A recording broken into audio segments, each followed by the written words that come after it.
I'm Sunny. Today, I'm going to show you how to use a completely free tool, OBS Studio, for screen recording.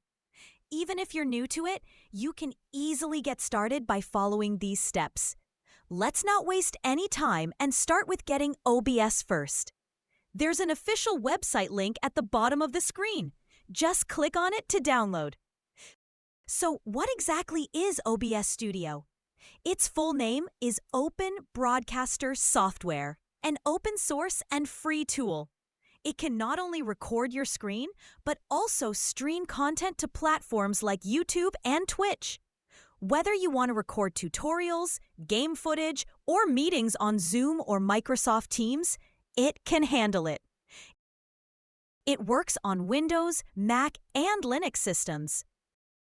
Most importantly, it has no watermarks, no recording time limits, and no subscription fees.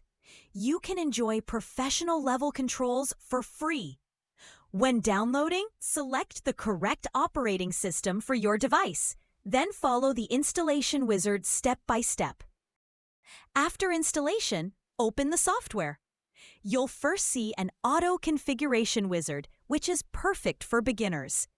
It lets you get started quickly without figuring out complex settings. Here, you need to choose whether you'll mainly use it for screen recording or live streaming. Since we're focusing on screen recording today, select Optimize just for recording. You can change this setting at any time later. Click Next after making your choice. Next, you need to set the base canvas resolution. You can think of this as the paper for drawing. Its size usually matches your computer screen.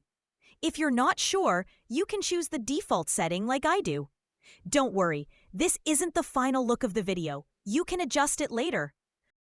Further down is the FPS setting. Frame rate determines the smoothness of the video. If you want to record dynamic content like games or animations, 60 FPS will make the screen smoother.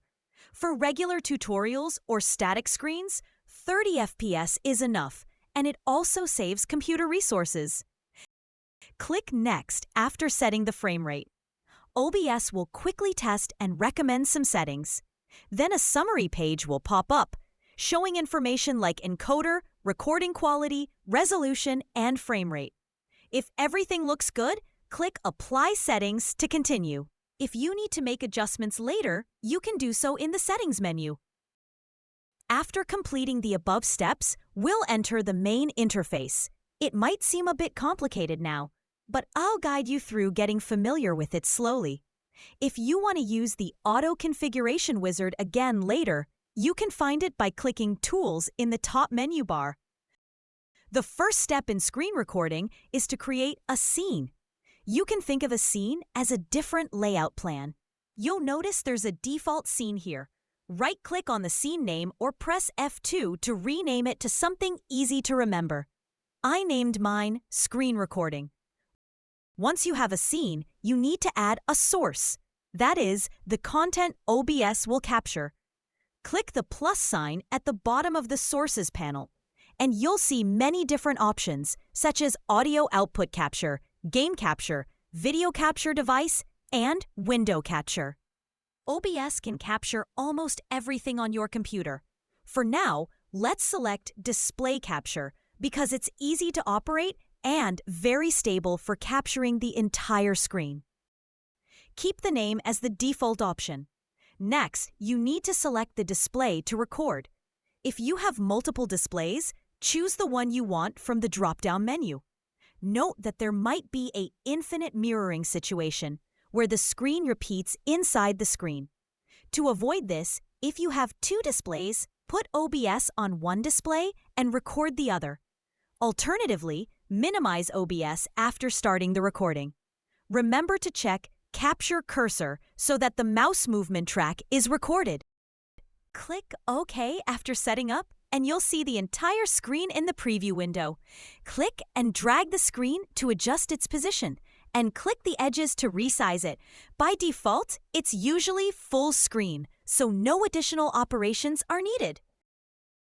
If you want to record audio while recording the screen, you need to add a microphone. Click the plus sign in the Sources panel again. Find Audio Input Capture in the top options, then name it and click OK. Then select the microphone you want to use from the top device list. USB microphones will also show up here. Select it and click OK. At this point, a microphone icon will appear in the audio mixer. When you speak, observe if the volume bar fluctuates. If there are green bars bouncing, it means everything is working. If the sound is too soft or too loud, you can drag the slider to adjust it. For now, let's keep the default settings. Click the three dots icon next to it and select Filters to add various effects to the audio. It has to be said that OBS is really powerful in terms of functionality. In addition to the microphone sound, if you want to record the computer's own sound, such as system prompts, music, or game sound effects, click the plus sign in Sources again and select Audio Output Capture because we want to capture the sound output by the computer. Keep the name as default. Click OK. Then, select your speaker or audio output device from the device list. For example, I selected the speaker I'm currently using. After clicking OK, you can record both the microphone and system sound at the same time. Next, check the recording settings to ensure they meet your expectations. Click the File menu in the top left corner and select Settings. Click Output on the left and focus on the recording section.